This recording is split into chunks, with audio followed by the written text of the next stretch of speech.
foarte drăguț. Nimeni nu știe ce ne așteaptă mâine. Pot doar să sper că vom avea pace în viitor. Peace in future.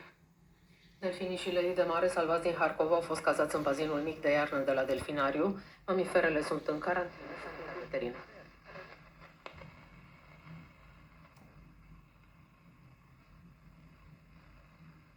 Agresiune.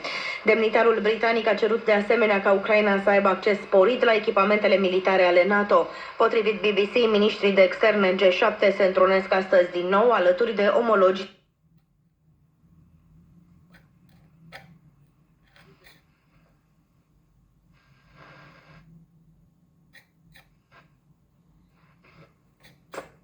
Militarii au găsit mai multe amfore și vase antice de păstrare a lichidelor, care, potrivit primelor cercetări, datează din secolele 4 și 5 înainte de Hristos. Muzeul arheologic din Odessa, care le va adăuga colecțiilor sale.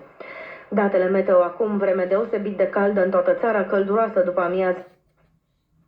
Радіо Румунія Культураль розпочала акцію «Румунські митці для українських митців», організовану Союзом румунських театральних діячів «Унітер» у pot să crească în recolit lunar. Acest exemplu are o importanță uriașă și deschide calea spre exploatări viitoare care pot folosi resursele.